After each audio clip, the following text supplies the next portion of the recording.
Assalamualaikum warahmatullahi wabarakatuh. Perkenalkan, nama saya Retno Ayu Suwartanti, NIM 2106311000041.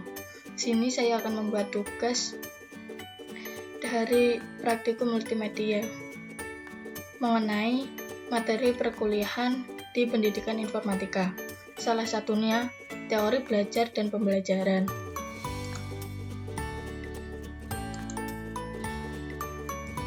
Pengertian belajar. Teori belajar merupakan suatu kegiatan seseorang untuk mengubah perilaku mereka. Seluruh kegiatan belajar selalu diikuti oleh perubahan yang meliputi kecakapan, keterampilan, dan sikap, pengertian, dan harga diri, watak, minat, penyesuaian diri, dan lain sebagainya. Perubahan tersebut meliputi perubahan kognitif, perubahan psikomotor, dan perubahan efektif. Pengertian belajar. Belajar merupakan sebuah proses bersifat multi yang terjadi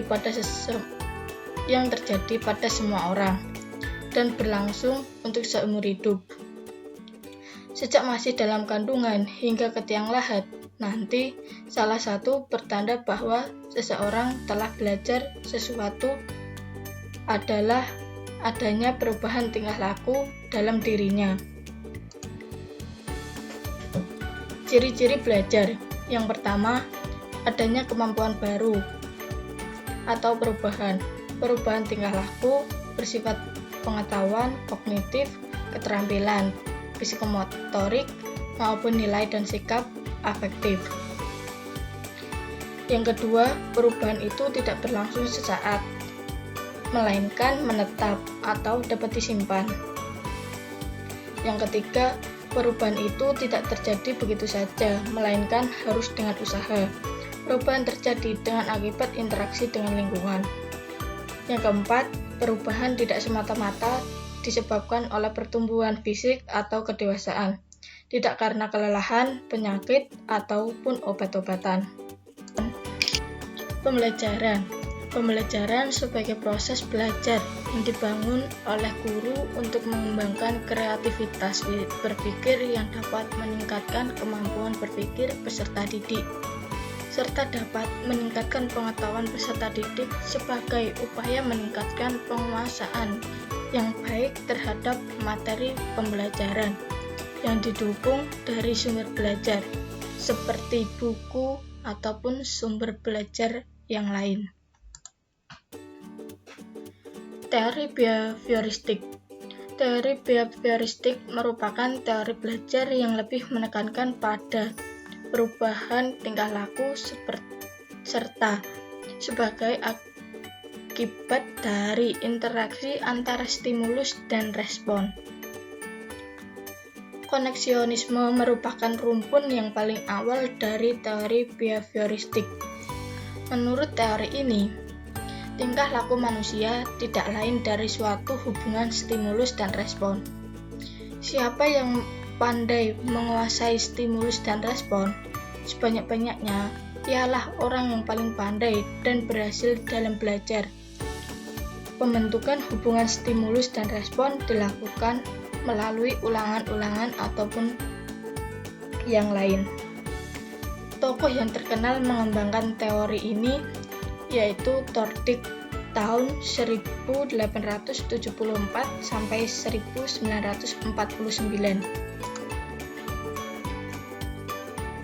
Menurut Edward Lee Thorndike, belajar adalah proses interaksi antara stimulus dan respon.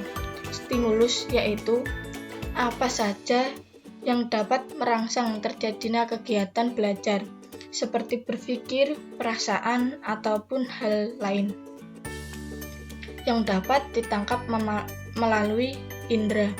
Sedangkan respon yaitu reaksi yang dimunculkan siswa ketika belajar.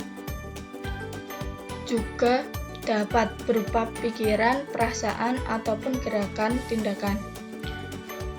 Dari definisi belajar, maka Thorndike mengatakan perubahan tingkah laku akibat dari kegiatan belajar itu dapat berwujud konkret, yaitu dapat diamati, ataupun tidak konkret, yaitu tidak dapat diamati. Thorndike mengemukakan 3 prinsip dalam belajar, yaitu Law of Rage. Belajar akan berhasil apabila peserta didik memiliki kesiapan untuk melakukan kegiatan tersebut, karena individu yang siap untuk merespon serta akan menghasilkan respon yang memuaskan. Yang kedua itu Law of X. Belajar akan berhasil apabila banyak latihan serta selalu mengulang apa yang telah didapat. Yang ketiga, Law of Effect. Belajar akan menjadi bersemangat apabila mengetahui dan mendapatkan hasil yang baik. Pengkondisian merupakan perkembangan wujud dari koneksionisme. Contohnya, siswa belum dapat berhitung perkalian, walaupun ia sudah berusaha giat dan gurunya sudah mengajarkan dengan tekun.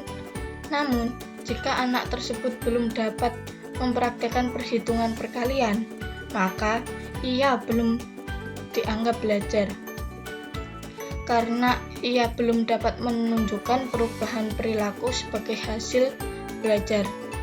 Menurut teori ini, yang terpenting adalah memasukkan atau input yang berupa stimulus dan keluaran atau output berupa respon. Itu saja yang dapat saya sampaikan, kurang lebihnya saya mohon maaf. Terima kasih. Wassalamualaikum warahmatullahi wabarakatuh.